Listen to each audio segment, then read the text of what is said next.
nga bëgg leen imposer sa personne pour ñu ànd ak yow suñu amee fula dinañu dee xiif mais duñu ànd ak yow c'est ça le problème. bëgg ma ça n'existe pas nit ki mooy xool lu ko doy mu def ko soo defee ñun contre ñu kenn en particulier mais on dit que Sénégal daf ñu ñor ba mu jaral ñu bàyyi suñ position feneen ñëw ñibbi si Sénégal ñu installé wu fii créer des emplois créer des conditions de montrer aux gens que c'est possible nga dëkk Guédiawaye nga dëkk feneen nga am sa xalaat di ko dérouler di ci danse doole mun ci dundal sa njaboot honnêtement mais soo ko defee ba pare mun nga liggéeyal état en même temps parce que l'un n'empêche pas l'autre mais soo nekkee si loolu ñu bëgg laa tuuteel bëgg laa néewal doole bëgg laa imposer ay ligne de conduite da ngay bañ quelle que soit la situation rek nga nangu ko souffrir ko li ñi di vivre saa ngay ñu wax si Assane ak say point de vue yi ñeneen di ŋàññi c'est parce que peut-être que ñoom dañ leen jox xaalis te liggéeyuñu ko ñuy fo bëgguñu keneen ku taxaw di wax si cadre liggéey. non moom xoolal moom sax kii la bokk parti réew mi la bokk de te bés bu ne ñu saaga Idrissa Seck depuis plus de 10 ans bés bu nekk ñu attaqué Idrissa Seck jusqu'à présent. Et tu dis que tu ne comprends pas que je puisse me braquer. Non, il y a un problème alors. Mais moi, vous vous êtes donné les moyens d'avaler des couleuvres à un certain point. Mais man, à un certain point, j'ai refusé. J'ai dit basta, j'arrête d'avaler des couleuvres et je me révolte contre ce système pour voir et faire mon combat. Même vous faites que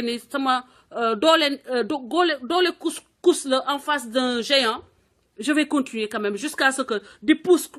géants bi ma yàlla mayee comme loolu mu mayoon David doole ba mu def ci yonente yàlla Dawda ba mu dawoon ba mu rey le Goliath le Philistin je crois en Dieu et je vais continuer tant que je vis. C'est ça il faut une certaine croyance soo gëmul yàlla nag nga bëgg gëm doomu aadama yow lu la dal yow la puisque yaa bàyyi ki ñu war a gëm ki ñu war a yaakaar nga dem di yaakaar nit. Effectivement. On dit que je dis souvent aux gens que il y a de Dieu que Dieu bu fi kenn yaakaar ne yàlla nga ça n'existe pas quel que soit li lay teg rek yow daal continuer di patienter xam nga injustice yi bare na fii lool wax nga léegi li sama rétrogradation ba finalement sama affectation bidon sama privilège ñu dindi ko loolu yëpp du ma tee ma dund en tout cas mais dafa am loo xam ne su amee fo di ko wax boo xam ne ñëpp ko am ñun ñu am ko ñun ñëpp ñu am ko ñu tànn ci ay nit parce que soit dañu ne dañu ànd ak ñoom soit dañu bokk si beneen xeet bu ñu bokk ñoom ñu jox leen li ñu war a jox ñëpp ñu jox leen ko ñoom bàyyi ñu parce que seulement c'est Charles qui pilote cette affaire donc on va choisir des gens on va le donner ce que Charles demandait pour tout le monde on va le donner à un certain nombre de personnes on exclut Charles on exclut certains est-ce que loolu dina nit ñi mun nañ toog di seetaan loolu te kenn du wax dara au finish ñoom ñooy pousse nit ñi à la révolte parce que même soo bëggee nekk nitu jàmm bëgg waxu jàmm bëgg kii mais su lee teg yeneen pression à un moment donné tu vas te rebiffer parce que nit kese la. Il n'y a pas de raison. C'est-à-dire que le Sénégal n'a pas commencé en 2012. Le Sénégal a existé avant et il y a des gens qui ont tout le temps opposé et qui se sont tout le temps opposés et ils n'ont jamais subi de pression. Et lan moo tax tey soo neewul waaw rek il faut ñu tuutale la il faut ñu mépriser la il faut ñu minimiser la il faut ñu lay jëf ay jëf yu sew yoo xam ne finalement ce n'est pas intéressant. loolu mooy indi ay nit di révolté wu muy indi nit di soo équilibré nga dem ba yeneen excès yi nga àgg si te ñun ñaan yàlla àgg si loolu dañoo bëgg daal ñu teg réew mi si yoon ñu respecté ñëpp ñu xam ne kii dëkk fële ak kii ànd ak yow ki àndul ak yow yëpp c'est des Sénégalais et qu'on respecte les Sénégalais dans ce sens-là. Effectivement. Alors mënoo bañ saaga ngay def loo xam ne yaa ngi saaga nit ki de façon indirecte tous les jours ou bien même de façon directe d'ailleurs parce que yaa ngi koy subir loo ay affaire yoo xam ne bëgg ko subir li mu war a am nga xañ ko non seulement ça mais nga won ko yow doo dara mais koo wax doo dara à un moment donné moo lay man dara la parce que je suis sénégalais après tout et je suis un être humain le plus important en plus alors maintenant combat bi nag je dis man de personnellement je dis que ku bëggul li Assane di def bu seetaan Assane ku bëggul li FHG di def bu ko seetaan parce que moom woowu la en fait obligé la nga ñëw seetaan ko. yow yaa taal sa téléphone wala sa ordinateur nga toog jàkkaarloo ko moom jël sa temps. boo mënul seet boo bëggul digérer naka nga mën a jël 3 heures de temps nga koy suivre te bëggoo li muy def dara ba pare yow mii ne mu ngi saaga yow yaa ngi saaga si suuf di bind di saaga. nga ne ko kële bu saaga. non sénateur da nga fàtte ni que yow même palais de la république nga yor fa benn ay bureau yor fa ay ordinateur recruter ay xale ba Mimi Touré doon wax ni il faut qu'on recrute 600 personnes pour que ñu nekk palais de la république pour que ñu nekk ci ñuy xeexal gouvernement bi di défendre le gouvernement bi mais effectivement 600 boy yooyu palais de la république Marième Faye moo ko doon manager en tout cas bu dee jox na ko léegi ay ñoom Abdoul Aziz Mbaye ak ay ñoom kii Sané Patrice Sané xëy na léegi la mais Marième Faye herself moo ko géré woon léegi nag loolu boo ko defee il faut que nga xam ni karma li ñuy wax karma nee nañu américain nee nañu is a bitch maanaam amul nooy def ba du delsi bu ñem réew nga ko mu toog déedéet day delsiwaat moom la delsiwaat en pleine figure bu fi kenn yuuxu ay cri d'orfraie. parce que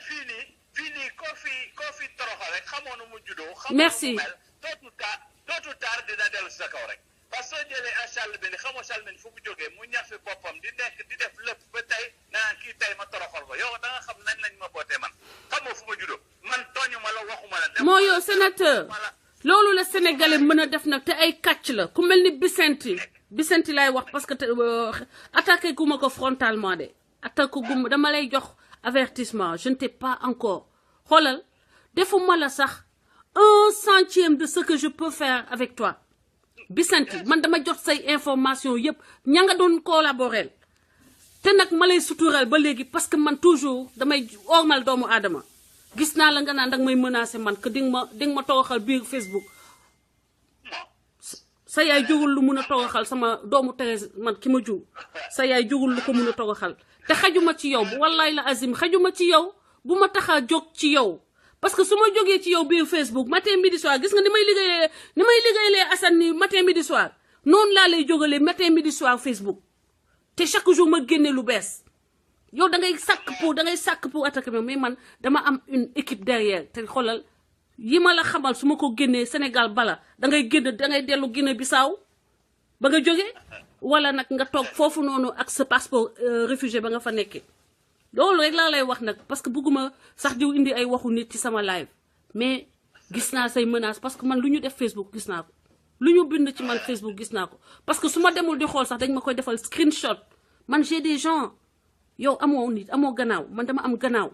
parce que dama toog Facebook depuis 2011 di xeex ñëpp mu wóor la ni que kii Sénégal moo tax mu jóg man doo gis kenn ku ma xam di taxaw naan FHG day fen amul parce que du ma fenal doomu aadama même sama ex bu dee day waxal tey yàlla tax teg loxoom ci caméra du wax ni kii fenkat la waaye nag mooy noonu koo xamul mënoo ko yàq koo xamul lu ndeyam liggéey mënoo koo yàq na ngeen bàyyi yéen politiciens yi ngeen di jéem a tëkku doomu aadama c'est pas bon dinaa ko yàq da nga ma mënal dara yow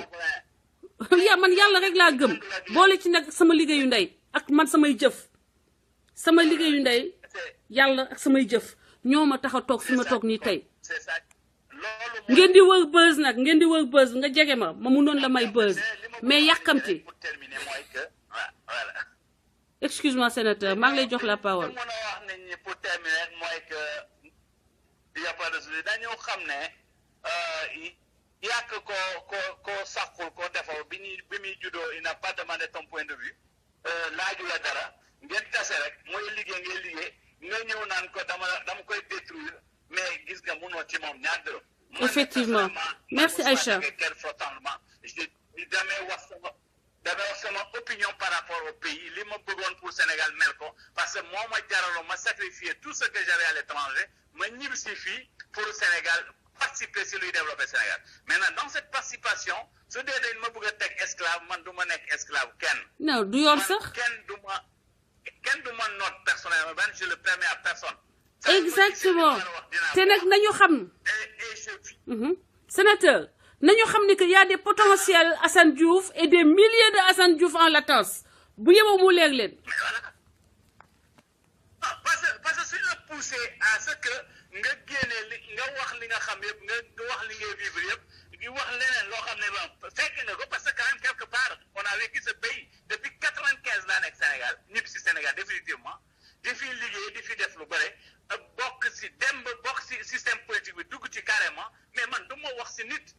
Maintenant samay conviction maa leen moom sama vision maa ko moom je suis indépendant libre kenn du ma caporaliser maintenant su dee dañ la bëgg a caporaliser nga bañ ñu bëgg laa teg ay pression wala di la toroxal bu ndoxatal di la xooxatal di la jéem a tuute te tuutiloo da nga koy bañ finalement tu vas te rebiffer et tôt ou tard les gens vont faire pire que Assane à un moment donné et ça je le dis loolu la haut et fort parce que man du ma may non yow rek sénateur yow rek sax yow sa bopp rek maanaam Assane Diouf am beneen kii yow moom bu boobaa dañ lay exfiltrer rek nga ñëw fi toog Californie di leen ko sabaj rek parce que yëf yi moom dañoo yegg foo xam ni léegi à la guerre comme à la guerre arme non conventionnelle silwise ñëpp silwise waat toog xam nga gisa bi ñu ñëwee dañuy ñëw fekk ma nekk directeur ñu def ma responsable nangu sama lépp ma toog jàpp sama jàmm parce que boobu ma histoire parce que je me dis que juddoo ma nekk loolu ma nekk yàlla moo ko indi su ko yàlla jeexalee naa jàpp si yàlla mais à un moment donné trop c'est trop si on veut maintenant voir la réaction du véritable sénateur Charles Mendy mais ils l'auront ça c'est clair effectivement effectivement je cherche me trouve parce que man nangu naa ci dee c'est pas mon problème non dee moom du fi am parce que ñoom moomuñu Sénégal violence bi ngeen def baaxul il faut ngeen arrêter lii moo indi Assane Diouf lii moo indi Françoise lii mooy indi des milliers de Assane Diouf en latence nag latence laa leen wax bés bu ñu fi exploser ñëpp moom du baax ci yéen. il y a un racisme avéré il y a benn xeebaate bu ci nekk et tout cela mais on peut pas combattre le racisme chez les Européens ba ñëw si Sénégal ñëw ñu ñuy woon racisme avéré nga koy dund tous les jours mais quand la base sera pleine là mais en aucun cas il va se réverser. Effectivement sénateur. Mais non parce que on n'en peut plus ça suffit quoi. Il faut qu'on respecte les gens. Sénateur mën nga expliquer liñ la def comme ça Assane aussi dina si jot. non li ma def mooy man bi may nekk 2006 laa nekk directeur de service au niveau de la mairie de Guédiawaye. ñoom mi ñu ñëwee au pouvoir de directeur on m'a ramené à responsable de service ba pare jël sama équipe yëpp ñu affecté leen assistante planton voiture carburant lépp ñu jël ko je n'ai rien dit ma ne ok y a pas de souci on attend finalement on récupère mon bureau j'ai plus de bureau ensuite au dernier jour de la chose c'est-à-dire la dernière goutte qui a fait déborder le vase c'est que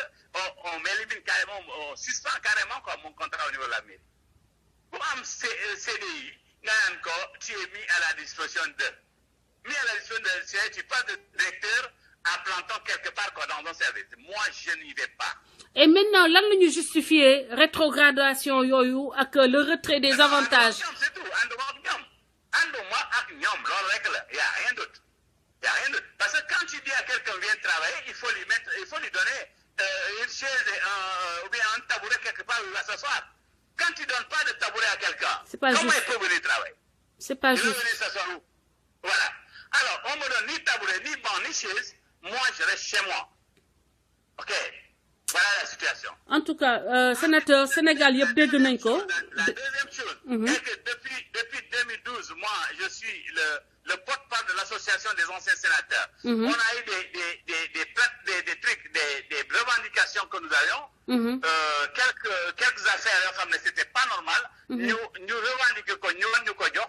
mais comme que man ma piloté affaire bi à un moment donné ils ont refusé de le faire.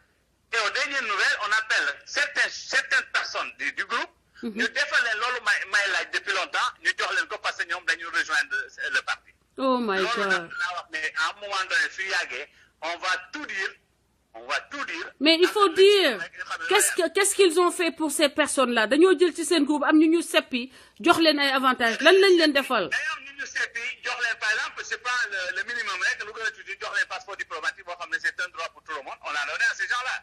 Quelle base xaw ma ko et lan moo tax ñun jotuñu ci on va voir ça après. Yéen il vous devait 20 millions n'est-ce pas? Il vous devait 20 millions. Voilà. Et tout cela, ça n'a pas été fait. Mais puisque ce n'est pas fait, moi je dis que soit on est pour Charles, pour Kenen, da ngay bàyyi ñëpp nekk si léthargie boobu mais soo xasee jël ñii defal leen da war a defal ñëpp wala nga bàyyi. ci loolu mooy problème bi man ñu bañee joxe c'est pas un problème mais bul jox kenn si groupe. ku ma am ndey ku ma amul ndey bi moo bëri Sénégal moo ëpp. nga bàyyi ñeneen c'est de l'injustice injustice nag baaxul. et non on va pas accepter ça. maintenant comme que man dama noppi depuis boobu ba léegi mais jaay le diplomate di jaay le calme le beau le gentil le catholique et tout ça à un moment donné je vais réagir.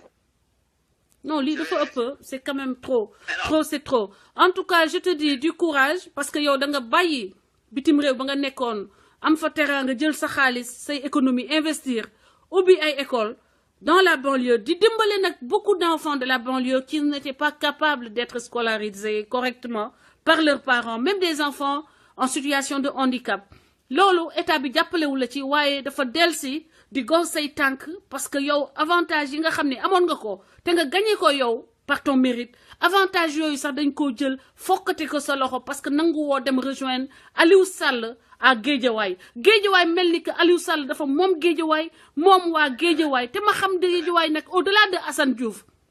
mi dëkk ak yow bokk ak yow def naa koñ mala nga nekk seen gannaaw yaa leen bokk Guédiawaye Assane ma xam ay ñu am jom am ay guerrier ay ñoo xam ne vraiment dañoo bëgg Sénégal comme Aliou Gueye mooy expert comptable boobu defoon dem def audit des comptes de la société Cosmos Énergie ñu indi loon ko fi ay problème la même chose pour gis nañu Pikine Diaspora aussi mu ngi ñu ciy jàpp sénateur Charles Mendy mu ngi résister à sa façon laissez aux Sénégalais leur dignité bàyyi leen Sénégalais ñu reste des gens dignes ñi bëgg ànd ak yéen nañu ànd ak yéen tranquillement mais ku choisir bañ a ànd ak yéen bàyyi leen ko ci jàmmam mais what the heck is what's going on yéen lan moo nekk seen bopp pourquoi doo leen bàyyi Sénégalais yi ñu choisir mais am na droit bañ a ànd ak Aliou Sall mais li mu yoroon Aliou Sall c'est pas Sénégal bàyyam moomu ko xanaa wax bi jël na bàyyi seen bàyyi moomul Sénégal avantage yooyu ngeen fokkati loxo moomu leen ko abus de pouvoir bi moo ëpp Macky te nag Sénégal yi di ko dund ñëpp jàpp ko seen xol mu métti ñu denc ko ba sonn am kenn ko explosé man maa ngi ko doon waxee ma façon Assane Diouf donc il faut sénateur je ne peux que te dire du courage toogal Assane Diouf a ngi ñëw Assane Diouf a ngi ñëw léegi. En tout cas bon nous on aime que le Sénégal on a que le on Sénégal, est fatigué. mais qu'on respecte tout le monde en tout cas c'est ça l'essentiel. Allez bonne soirée. Du courage président. Merci. Ok xam nga man yii moo may rey man injustice laa mënut a tolérer mënuma ko supporter daf may rey. Un père de famille tu t'amuses à ses dépens le gros ak loxoom yu gàtt le gars là qui est venu à Guédiawaye faire un hold-up comme ni ko magam defee nii actuellement et tu prends tout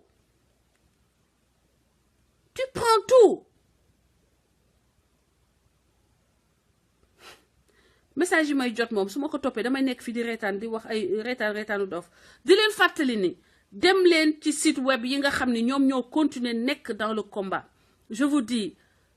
dakarmidi.net soutenez-le ils sont avec nous dans le combat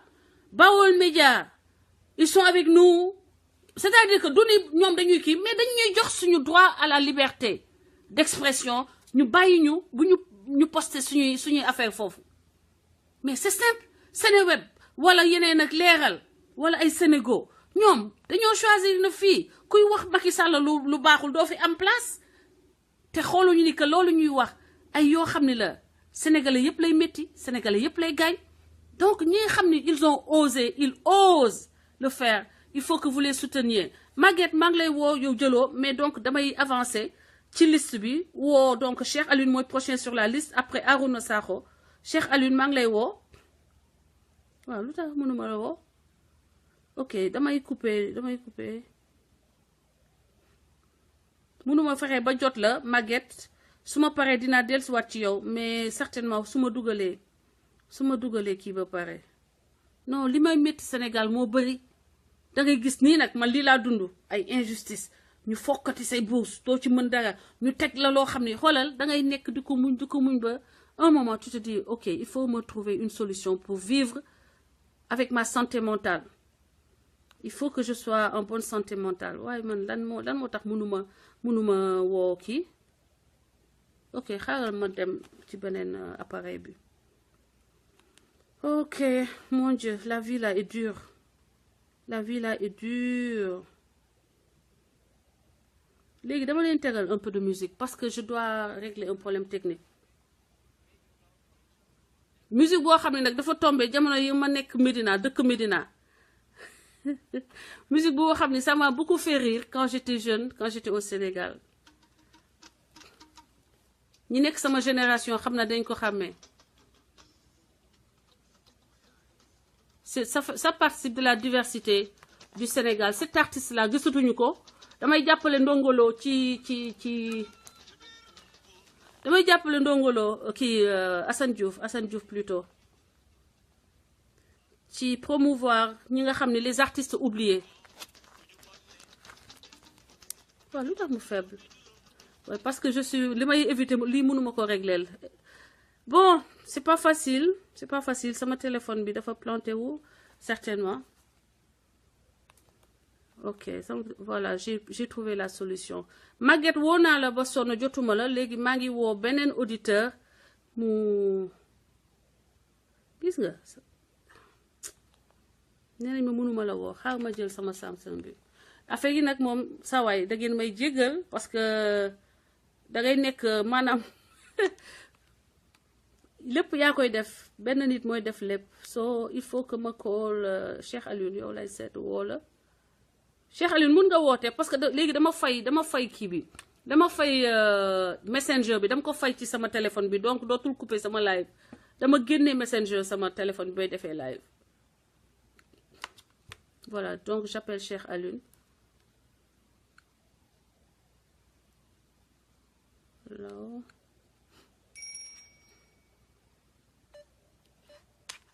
voilà Cheikh Alioune maa ngi lay woo jëlal téléphone bi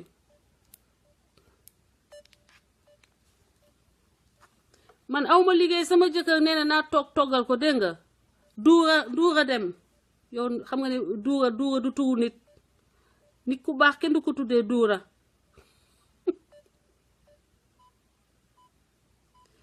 voilà ok yow woo naa la jotuma la ok asalaamaaleykum Cheikh Alioune na nga def waaye maa ngi ci jàmm yokkal volume bi dégg nga parce que man ba léegi de gis nga ni ma mënee procrastination lay def man waroon naa jënd amplificateur depuis mais xam naa ni dinaa ko jéem a def tey balaa prochain live fekk moo am ay haut-parleur voilà vas-y Unku bonjour la salamanderie Aïcha Mohamedou reste en ligne Aïcha Mohamedou tous les gens de la salamanderie toute ma famille de salamandre là de la salamanderie maa ngi leen di nuyu maaleykum salaam sëñ bi na nga def oh non maa ngi ci jàmm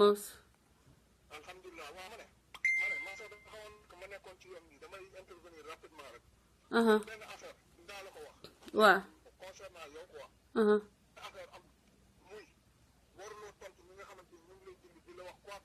dëgg la dootuma ko waxoon naa ni dootuma ko def sax saa yu ma ko defee def musiba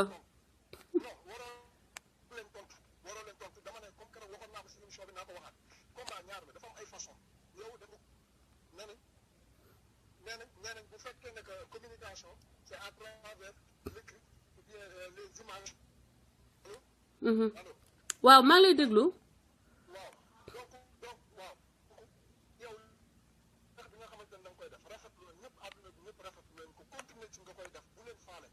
dëgg la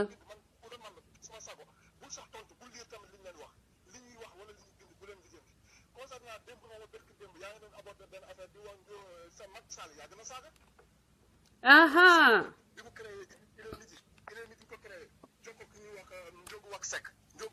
yaa ngi dégg léegi ah ñëpp nee nañu volume bi man de ay waay baal leen ma ak man dama négligent de lii waroon naa ko lijjanti depuis Cheikh Aliou dimbali ma nga yokk sa volume man sama yos yëpp sës na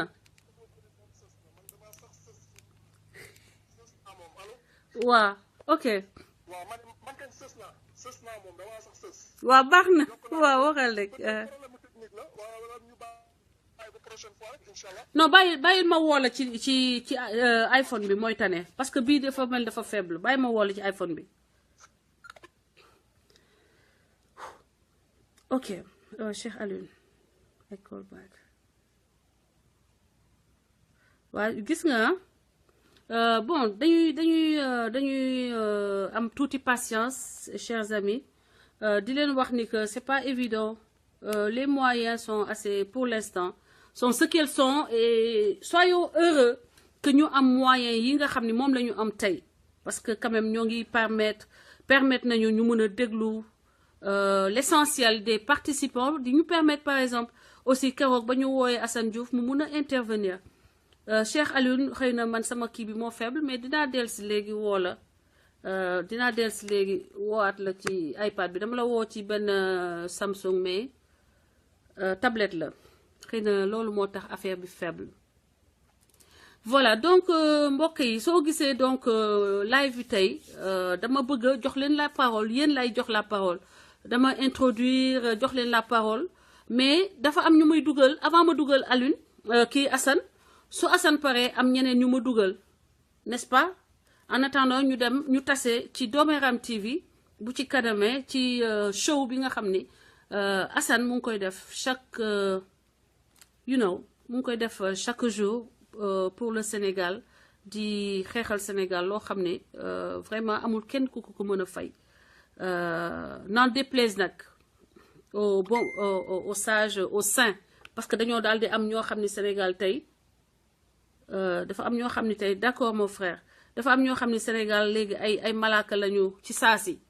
depuis 2005 ba Macky Sall di saaga nit ñi di yónnee ay xale ay nit ñuy saaga nit ñi ndey di leen saaga bàyyi di xool seen origine sociale di xool lan la seen papa doon def Omar Sarr fii lañ ko wax ni xawma papa ji ci plage bi la doon dox ak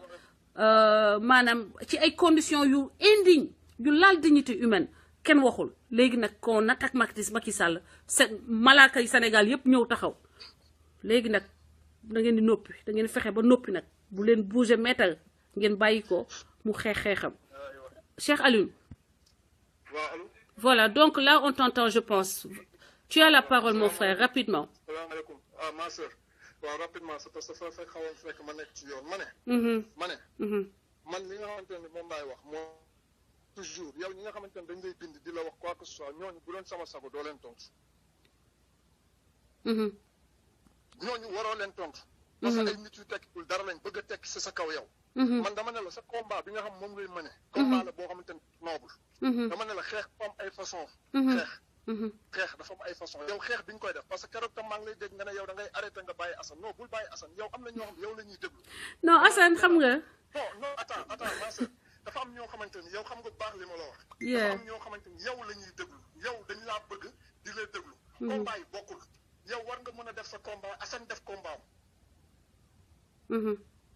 waaw war defal sa combat Assane defal li nga xamante ne bind di la wax di n'importe quoi ñooñu c'est pour moi c'est des imbéciles benn combat bi la rek sax tekkiwuñ dara waaw benn combat bi la mais tekkiwuñ dara di la bind ak yooyu ñooñu pour man sax yi ñuy bind waruloo ko di tontu dëgg la moo tax musiba fekk na ma ci keroog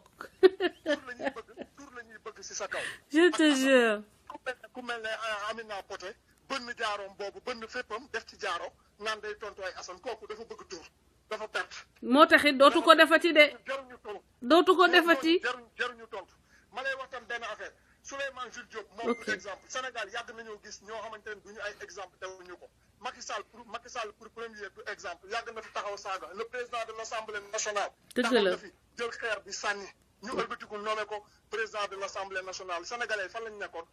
Souleymane Jules Diop bi saaga sénégalais di saaga chef religieux yi waa Touba waa Tivaouane te ñoom ñëpp a ngi Macky Sall di liggéey ñoom ñëpp a ngi seetu Macky Sall saagakat yëpp. Samy Sapin mooy bàyyam ñun xam nañ Souleymane Jules Diop bu baax a baax bu wal fajari. xam nañ ko Macky Sall bi mu créé il est midi joppa njóogu wax sekk. ñun xam nañ nag xëy na dafa am loo xam wax naa la ko keroog ñun xam nañ ko mais dañ koy wax ci suuf waaye duñ ko wax ci kaw loolu dinaa la jël hors antenne. ñu xamal la ko. loolu mun nga ko wax de parce que moom fii xam leen ni que fii dañuy introduire rek après Assane après ñu jëm ci Assane Dooméram TV yeggali kii yi maanaam fii dañuy junj affaire yi rek moom mu toj yeex bi. kon dañuy junj rek man tamit damay junj rek bàyyi ma junj rek mais dinañ waxtaan mais daal li ma lay mën a wax lu important kon fekk ma nekk ci yoon nii. mais li nga xamante ni moom laa la ciy wax yow bul arrêté en plus ñi nga xamante ni imbécile yi nga xam dañ lay bind di la wax di n'importe quoi xamuñu la te yow yaa leen gën demin yaa leen gën li ngay def noonu ñoom defuñu ko dañu nañ toog di wax di critiquer di wax lu leen neex merci beaucoup ma sœur dama nekk ci yoon bi xam naa ñu déggoowaat incha allah. jërëjëf kontaan nañu Cheikh merci yow itam sa taxawaay rafet na yaa ngi participer chaque jour di indil sénégalais yi ay contribution yu am solo donc maa ngi delluwaat oo sama sœur Maguette Khady Diop mu nekk koo xam ne dama ko naw torop parce que vraiment dafa posé di nekk toujours da lay rassénérer c'est-à-dire que waxam dafa dal et puis analyse am dafa pointu looloo tax damay bëgg di ko dugal ci débat yi léegi ma sœur bonjour sister namm naa la trop ba yaa ngi ci jàmm. maa la raw maa ngi lay nuyu bu baax di nuyu dégg naa sénateur intervention maa ngi nuyu Pape Asta Assane Seck. maa ngi nuyu gor yu baax yépp nga xam ne dañu bokk benn combat ak yow. jërëjëf. man nag lenn rek laa lay wax. olof yi dañu ne ku boot bukki xaj baw la. bul bañ kenn ku la critiquer xoolal li ci sa kanam. xam nga nit boo ko rawee devancer ko de loin. day bëgg a àndandoo te mënuñu la dab. yow tu es là tu te bats pour tout un peuple. yow patriote ka. yow dañ la war a jàppale. ñii wax nag yaa leen gën xoolal sa bopp bu baax. mesurer sa bopp xam ni nga doon. xam ni ñoom duñu dara. gis nga góor ñu baax ni ñu ngi leen di xamee fa ñuy nekk di protéger ay jigéen. mais bu góor demee ba bu jigéen waxee mu dagg sante ak moom kooku yaa doo moromam raw nga ko. sa ndey ba muy liggéey ñoom seen ndey a ngi tëddoom jaaxaan. doo seen morom. that's true. ndax li ngay def. jaam moomu ko goro ko moom. loo xam ne sayuñu la si. lekkoo si guddi lekkoo si bëccëg su la neexoon tëdd fa nga tëdd. am sa taraanga. di ko lekk di ko bokk ak say njaboot waaye def loolu da nga xelaat la jeunesse. merci xam ne ñooy avenir du Sénégal yi suba. merci beaucoup. bu ñu jël nag groupuscule de personnes yu tekkiwul dara. bëgg yore le monopole di wax di dindi. kenn du sañ kenn du wax ëppalewuñu fi kenn. wallaay la ñu am si taraanga bokk ko ak sénégalais yi moom la sénégalais yëpp am. sénégalais yi gore yëkkati seen baat ak seen yëpp jox leen. ñu jël alalu Sénégal di ko pasar pasare. kan nga dégg muy wax ci problème yi Libye. gis nga. sénégalais yi ñuy jël di leen jaay comme des esclaves. di leen maltraité. doo dégg billaay ndeysaan. kan moo ci wax ci xal bu ñu yeewoo Espagne ñu fekk plage yëpp parsemé de cadavres ay jeunes de rien du tout ils ont fui leur pays pour dem uti ji lu ñu am daanee ko seen liggéeyee ko pour mën a teral seen waajur ku ci wax. bu président Macky Sall. du Mankeur Ndiaye du benn ministre. dëgg la sonal. du Sori Kaba benn nit yoroo fi dëgg. ku am sa dëgg da nga koy def wane ko dimbali xale yi nga xam ne ñu ngi fi nekk di taxawaalu. bëgg a teral seeni waajur te amuñu lu ñu teddee. effectivement. nit yi dañu sonn. gis nga góor yu ñàkk fayda yi góoru watkatu ban yi nga xam ne ñoom xaste lañ fi nekk. je te jure pas de temps à perdre avec eux. that's true. Assane Diouf nag ak yow raw nge leen. dem jeex na dream team. ba addaba abadan mu neex yàlla moo bëri pexe. dogal mu naqadi leen loolu la yàlla dogal ku la saaga nag bul bañ kenn ku la saaga xamal ni nit yu baax yi ku si nekk dafa amoon baatu gannaaw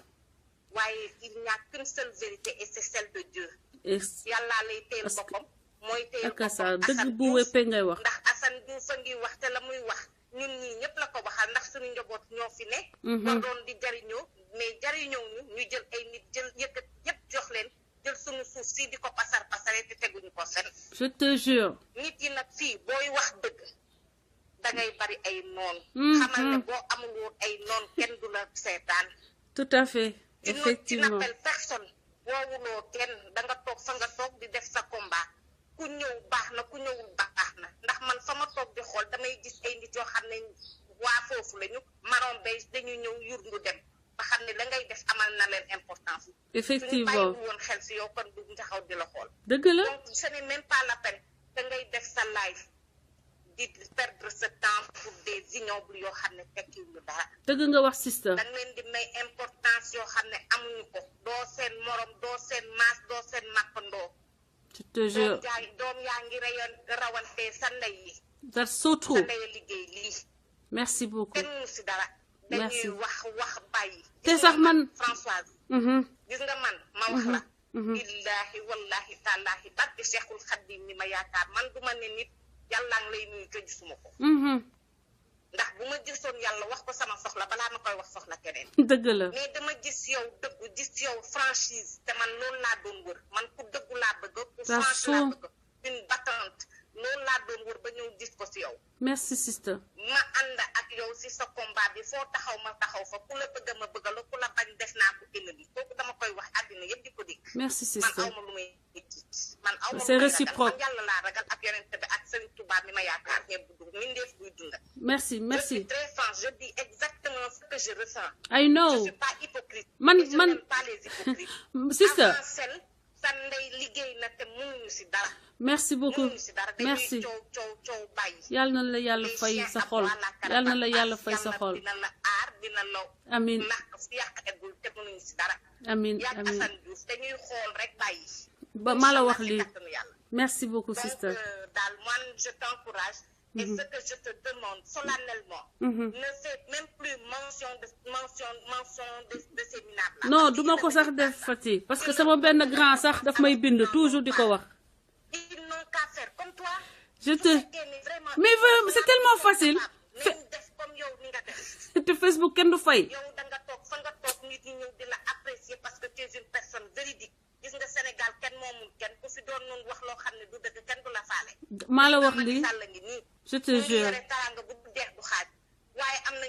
ñoo xam ne taranga bi mu yore ak lépp dañ ko wan gannaaw parce que gisuñu loolu ay gor lañu. I'm telling fa you ndox daan taaye nag ku fa dem fekk fa teppali bu ñu kenn sonal. dëgg la defal li ngay def te mënuñu si jaajëf dara. merci beaucoup. maa ngi leen di yàlla na la yàlla defal xéwal yu bari ba mu weesu sa njort parce que li ngay wax sa xol la jógee te c'est sincère moo tax gis nga doo mës a gis lu la jaaxal yàlla na la yàlla sàmm njaboot bi yépp te ñu continuer liggéey bi nga xam ne dañu koy def te yàlla tax xalaatuñu ci am dara suba dañoo bëgg mu doon njëriñu génération à venir parce que bu noo mënoon man su ma mënoon tey kon ña ma doon gis ci mbedd yi pas yooyu may gis ci mbedd yi ñu sonn te ñu dépassé âge u liggéey état bi garanté wu leen dara maire yooyu may gis ñu yow dama leen di jël man sama kër wallaay dundal leen yor leen sang leen sutura mais comme dama toog ay at ma wóor ma ni que lii mënuma ko faj man ma jóg ne damay xeex comme ça système bi jóge fi loolu dong la et fii tu as parfaitement raison heureusement tamit yàlla def na am na ay nit yoo xam ne yu digne. Sénateur Charles vraiment ku baax la. effectivement ku honnête la. Pape Assane Seck tamit vraiment c'est quelqu'un boo xam ne que j'apprécie beaucoup parce que moom li muy def na bu jàmbaar la du côté de la vérité. jàmbaar la moo ko Pape Alé Niang ak ñu mel ni ñoom. Macha Allah. ñoom daal maa ngi leen di ñaanal yàlla jàppale leen. Cheikh Alassane Sène tout seen voilà c'est Cheikh Alassane je remercie tout le monde. voilà kontaan naa trop maa ngi gërëm ñëpp. allez maa sister gën a kontaan. jërëjëf À à plus plus et bonne tard continuation. merci beaucoup mbokk yi donc di leen wax ni que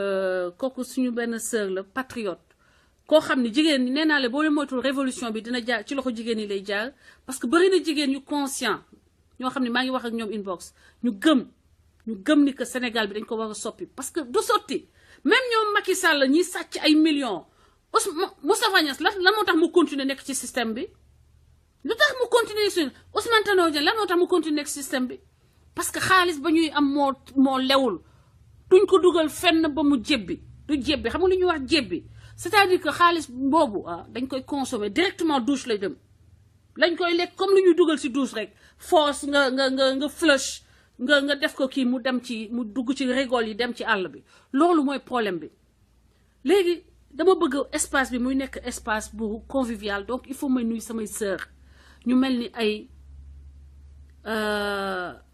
Kandé Aïcha Kandé di nuyu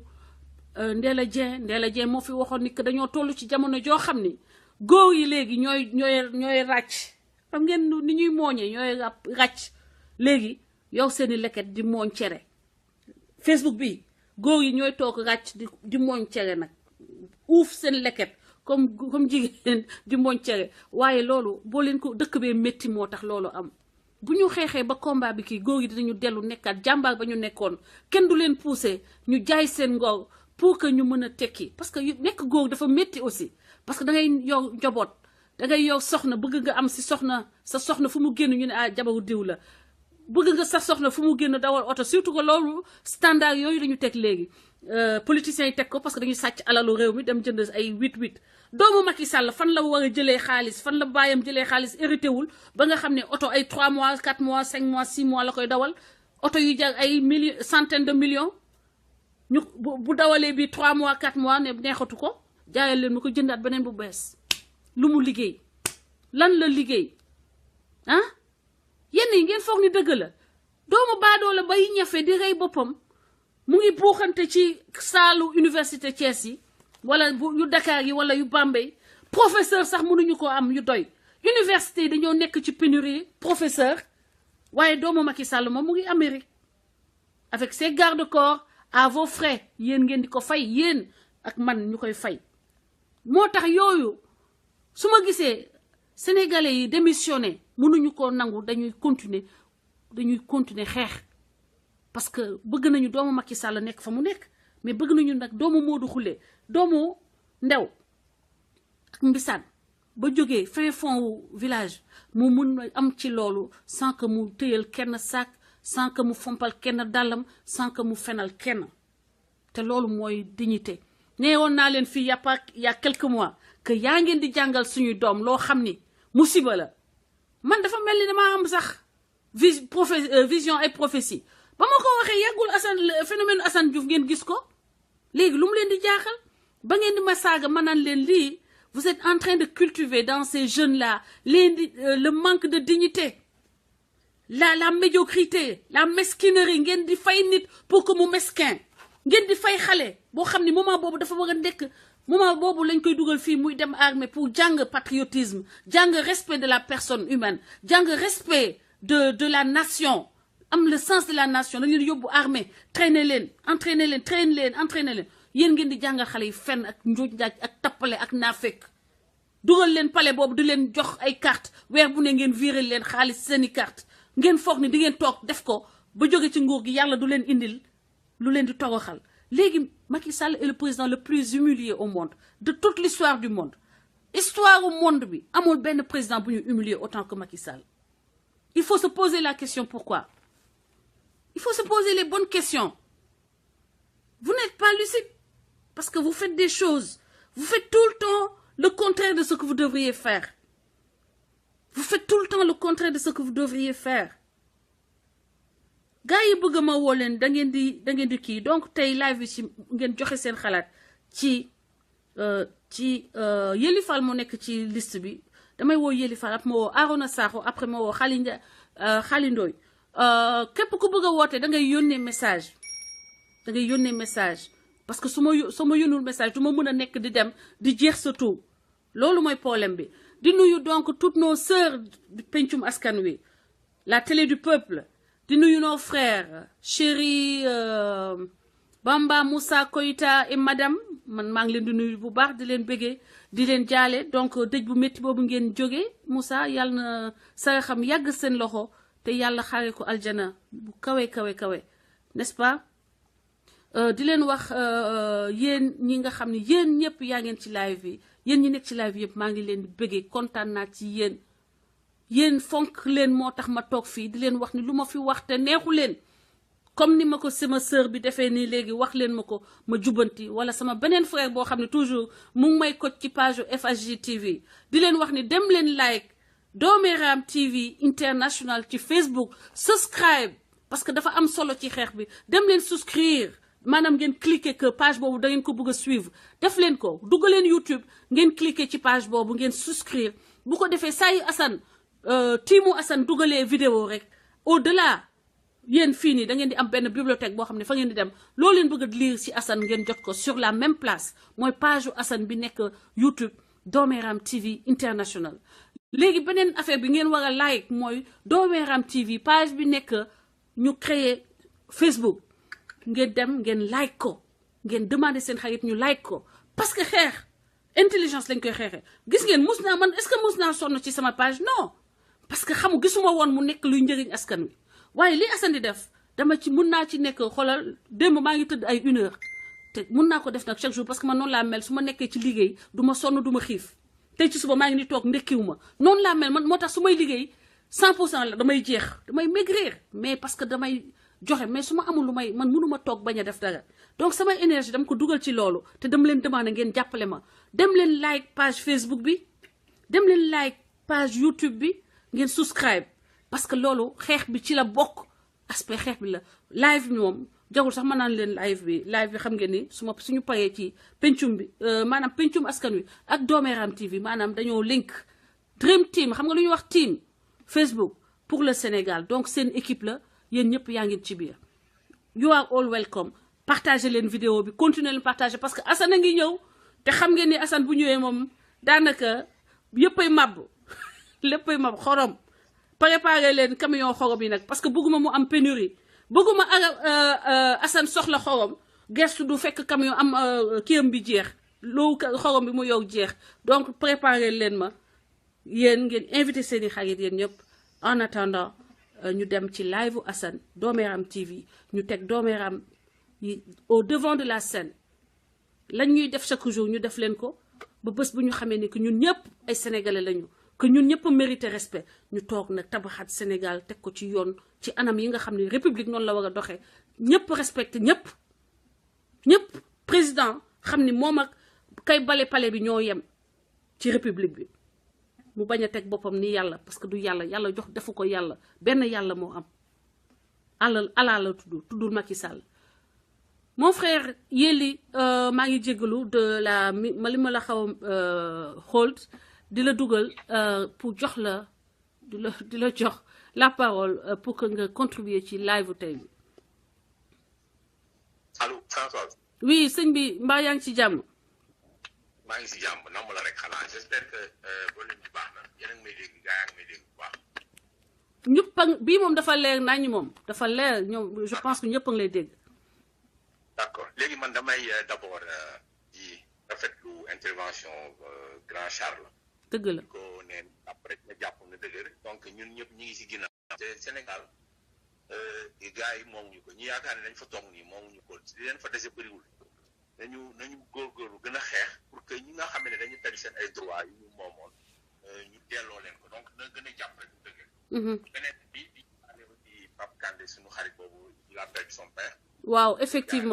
effectivement parce que maa ngi gis Koyta moo rappelé décès boobu may fàttali ni que Pape Kanté maître Pape Kanté suñu xarit boobu di ñëw di ñu faram fàcceel dossier yi sur le plan juridique il a perdu son papa. ñu defoo ñu koy présenter encore au nom de Pencum Askan Wi au nom de Dooméram TV et au nom de tous les patriotes réunis sur Facebook nos condoléances les plus attristées di ko wax ni on est de tout cœur avec lui et di ñaanal que ñu ñàkk que ñu won gannaaw yàlla xaare ko aljana te mu may leen yéen courage njaboot bi ngeen mun a muñ cette énorme perte et que vous puissiez continuer ne serait-ce que par rapport à ceux qui vous aiment et ceux qui restent avec vous pour le reste du chemin. Mon frère, merci beaucoup de m'avoir rappelé ça subtilement. maa ngi lay remercier bu baax a baax. yow ñoo fal léegi juste pour wax léegi bi ngay wax ba nga tudd Dooméram TV dama reetaan quoi parce que ba léegi moi je m'habitue pas au nom parce que xam nga ñun bi ñu nekkee xale. gis nga dire que ne Assane lépp lu muy wax nii rek si xol bi la koy jëlee et puis c'est dafa nekk nit bu naturel. en fait li muy génne kooku xam ne du lu muy inventé wala lu mu fabriqué day génne li nekk ci xolam. loolu la sentir man. bi ñu nekkee xale parce que ñun ñëpp ci underground bi la ñu màggee Assane bi ñu dëkk Guèye fi mu màggee ay Pikine ñun ñu ngi màggee Nimzaat boo xam ne moo mujjee nekk Guédiawaye Nimzaat donc ñun ay doomu mën naa wax doomu baaloo la ñoo xam dañu màggee ci underground bi saaga nag dañu màggaale ak suñu waajur yi dañu doon taxal ay saaga. yow saaga non munoo saaga Assane yi muy saaga moom man daf ko damay dem ba ma ni kii dictionnaire laa ko war a wutal. mais pas ça sama papa ay saaga yu mel ne yu Assane yi la doon saaga ñun dañ doon làqatu sax di reetaan waaw bu ñu paa bi saaga yenn saa yi paa bi daf lay saaga ne la xam naa ne boo demee làqatu da ngay fayu sa xel mais boo fayoo sax sa nangam taat donc juste pour en fait c'est juste pour Henri gis nga Sénégal Assane lu muy wax dafa dëggu gis nga saaga su jibee dafa am lu ko provoqué. yenn saa yi sa doom sax mën na la saaga wax nii mais da ngay xam ne yow yaa wax lu defu maanaam nga fen wala nga def loo xam ne waroo ko def donc dañu war a habitude dafa am saaga ak saaga. te saaga yi gën a garaaw saaga bi ñu état bi di def imaginez élection yu mel ne yi am fii passé. ak ni mu demee yëpp ku nekk koo xam ku amul carte. le président Macky Sall se permet toog en réunion ci parti am di féliciter ci organiser bordel boobu. non c'est terrible mooy saaga bu gën a garaaw. c'est une insulte saaga mënu ko gën a saaga yaay saaga maam la loolu parce que dafa ñu wan ne Sénégalais yi man faaluma leen man li ma intéressé mooy sama parti laa yore jox naa ko doole gars yi ñu ngi yore xaalis di jënd ñi leen neex def lu leen neex léegi nag bu mu metti nga dem fële jooy yaa xam léegi nag jooy boobu mooy saaga yi. ñun daf ñu metti fu ñu ko waxee. moo tax li ma jaaxal mooy suñu opposition man j'ai pas compris réaction opposition pourquoi nit yi wàcc ñu ci tali bi parce que tam mais lii xoolal li am ay Venezuela ay dëkk yu bëri lu ko gën a garaaw amul fenn. non c'est terrible terrible. achat de conscience yoo xam ne loi da ko tere. manifeste léegi yooyu yëpp am Sénégal nit yi toog noppi. Assane rek. bon man j'ai pas compris loolu. franchement xam naa il faut gars yi expliquer léegi nag man jour bi may njëkk a dans Assane jour boobu dama frustré bay tëdd di am lu ma metti ma yam si taal gis benn nit buy dagg ay saaga mais dama kontaan dañu waxante dëgg loolu du lu may du contradiction ak ay valeur bu ma reetaan loo waay. il faut ñu arrêté wax ay contradiction ay sunu ay valeur naka ngay toogee ay nit sàcc alalu réew ci tabax seen ay kër imaginez Sénégal ñaata nit ñoo mën a am subvenir à leurs besoins am liggéey am ñaata nit donc ay 14 millions sénégalais ñi ngi dans la galère amuñu lu ñu war a am donc benn minorité bu ndaw ñoom ñoo yore alal bi ak seen famille di def lu leen neex. loolu léegi jënd nañ leen presse bi li ci ëpp subventionné wala ñenn ñi lu ñu fay impôt en tout cas daal état bi fexe na ba jël leen dugal leen ci saagam ba nga xam ne li mu bëgg la ñuy wax li mu bëggul lu ñu ko wax. léegi ñun